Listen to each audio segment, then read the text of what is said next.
Good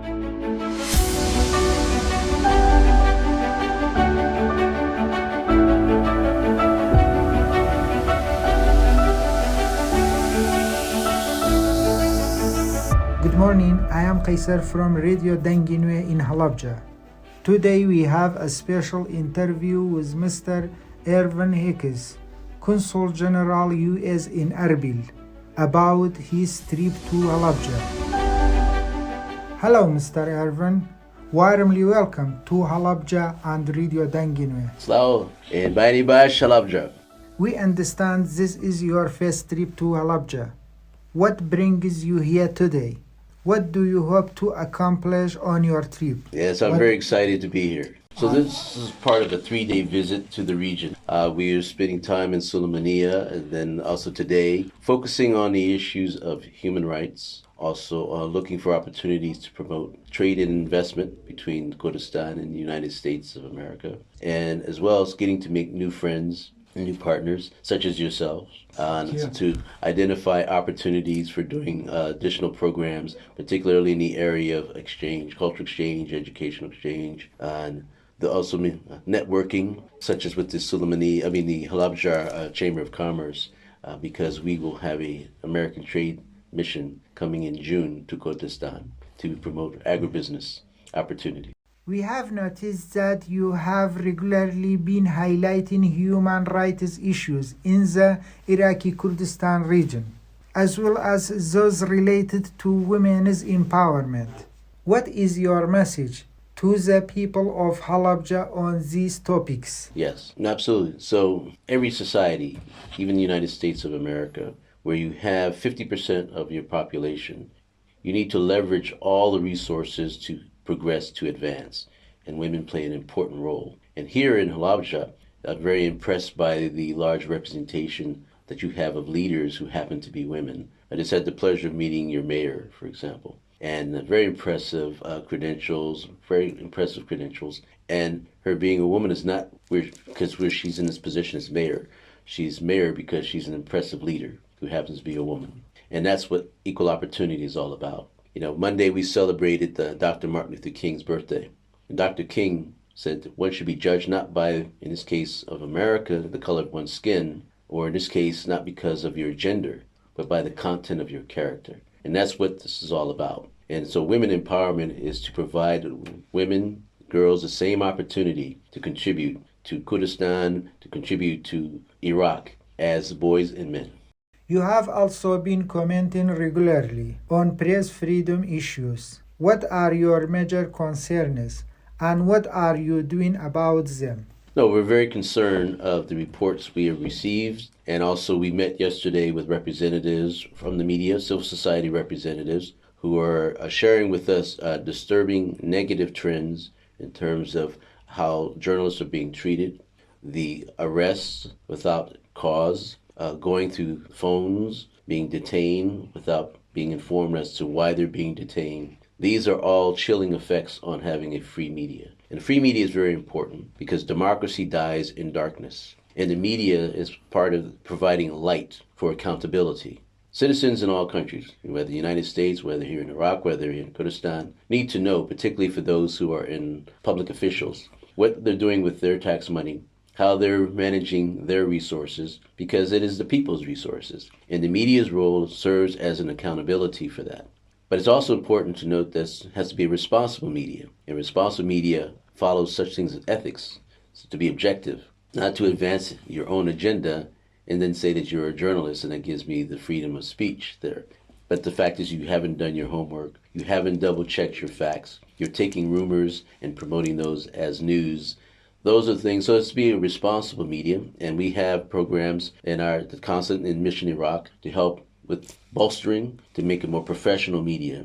But even with those challenges, it is still central to have a free press, to be held accountable, particularly in the public sector, but to inform the citizens, because the citizens are the ones who are to vote in leaders, and being informed about how your leaders are actually conducting their business and holding them accountable is a very fabric of democracy. And I repeat, as you translate into Kurdish, democracy dies in darkness. That is why you must have the light and the media plays an important role in providing light to advance democracy. Do you have any plans to help spread trade and investment between the United States and the Halabja region? Yes, so this being my first visit to Halabja, it's my third visit since I've arrived in August to Sulaymaniyah. This is to bring a team of my colleagues for us to learn, to meet, make new contacts, make new friends, but also to learn about the opportunities here. And we already have seen, and there are opportunities in the agribusiness sector. We have a American trade mission coming in June, inshallah, and that will be focused on agribusiness. So I'll be meeting later today with the Chamber of Commerce for Halabja, and we're looking to have a meeting at our U.S. consulate of the Chambers of Commerce of Halabja, Duhok, of Sulaymaniyah, and Erbil to discuss how we can work together to welcome this trade mission that is coming, but also for the future to establish a network of these chambers of commerce. So when American companies are coming in, where they're working together to see where there are opportunities. So look forward to having representatives from the Halabja Chamber of Commerce come to Erbil for us to have a day to discuss and establish an action plan, not only to receive the trade mission that's coming, but also for the future in the years to come, to have this network where they're collaborating and working together and making Halabja a destination for agribusiness, but also, thanks to my conversation with the mayor and the governor, perhaps also a tourist, a magnet for tourism as well. And so I personally received, as a gift for the consulate, some of the pomegranate from Halabja, thanks to the Minister of Agriculture. And it was a very successful gift because all of the colleagues in the consulate, we shared the gift, and they were exceptional. And pomegranate is one of my favorite drinks here as a guest here in the Kurdistan. So those are the examples of opportunities that we're looking to see and identify, and to bring the various chambers of commerce together. And inshallah, there will be future opportunities for doing trade investment with American companies. And you have such a beautiful land out here and the beautiful mountains. And I like to say to the people of Halabja, the mountains may be the friends of Kurdistan, but so are the Americans. And anyone who knows the United States, that we have an exceptional expertise in the area of agriculture and agribusiness. Halabja is the only province without a U.S. cultural center. Do you have any plan to open one here? That is also the purpose of this visit, is to explore where there are opportunities.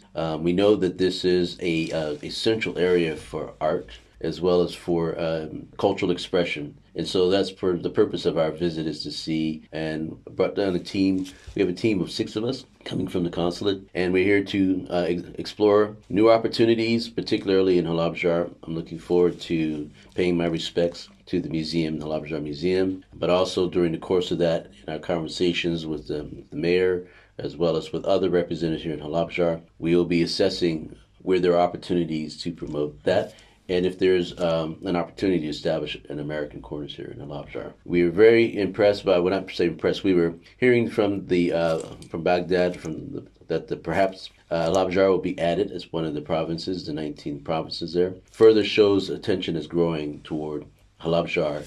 And we just want to let the people of Halabja know that the United States of America, our government, we care about Halabja as well as Erbil, as well as Sulaymaniyah.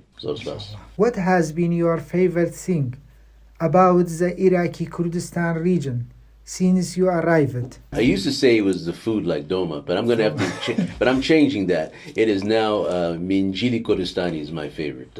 And I actually had the pleasure of wearing one of mine. I now have 4. I think by the time I leave, I will have at least 5, because I'm having a new Jili Kurdistani being made for Nuraz.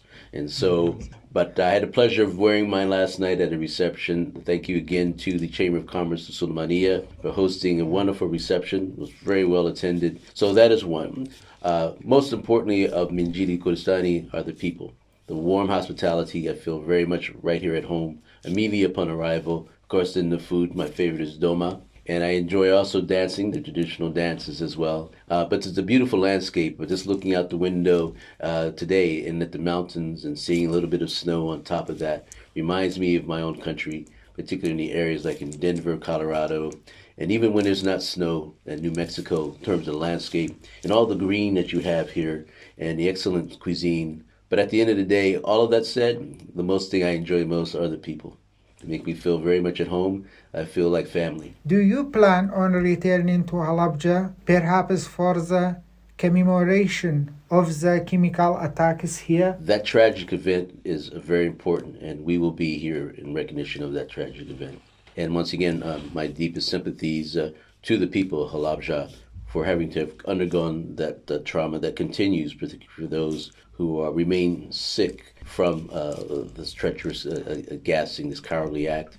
And so, yes, we will return. And this is not just the first trip. As I said, the purpose of this is to further, to deepen and to broaden our relationships and our engagement here in Halabja and Sulaymaniyah. And this is the first of, there will be other visits, whether myself, whether my members of the teammates, or other consul generals in the future, inshallah. Mr. Irvin, at the end, would you like to add more things to share with the people of Halabja? Well, thank you. I get a chance to speak directly to the citizens of Halabja. Thank you for allowing me to have the opportunity to visit. Very impressed by the fact that you focus on women empowerment and you have a very large representation of women in very key leadership positions. Clearly, they're not there in those positions because they're women, but because they are powerful and effective leaders who happen to be women. But it is still impressive to have such a representation. I'd also look around and see the beautiful green all around us, and all I see is just agribusiness opportunities there. So we'll do our part in terms to communicate the potential opportunities there and to develop and work with the Chamber of Commerce of Halabja as well as Sulaymaniyah. But most importantly, thank you again for the warm hospitality. As I've said, that's not only myself, but also my teammates from the U.S. Consulate. Throughout Kurdistan, we always appreciate the warm welcome. And it's because of the special relationship, because the United States of America and Kurdistan, not only are we strategic partners, shared values, but also because we are friends. And because we are friends, we have great expectation of each other. And for us, expectations that we have an effective partner, particularly within the KRG. So we look forward to the KDP and the PUK to resolve their political differences, doing so with quiet diplomacy, not out in the public sphere, so that we can move forward. There's so much to be done. We look forward also for the Memorandum of Understanding to reform the Peshmerga, to make it more effective. Looking for that progress to be made in that area. And we will continue to have high-level visits, such as we had this week. We had from the White House, they came down here. Of all the places in the world, they came not only to Baghdad, but they also came here to Kurdistan. So with all those things taking place, we look now forward to also having conversations and having visitors talking about trade and investment opportunities. So with that, all I can say is Zor Spas. I'm grateful for interviewing with you, and thank you for answering our questions. Thank you for listening. This interview was with Mr. Irvin Hicks, Consul General U.S. in Erbil, about his trip to Halabja.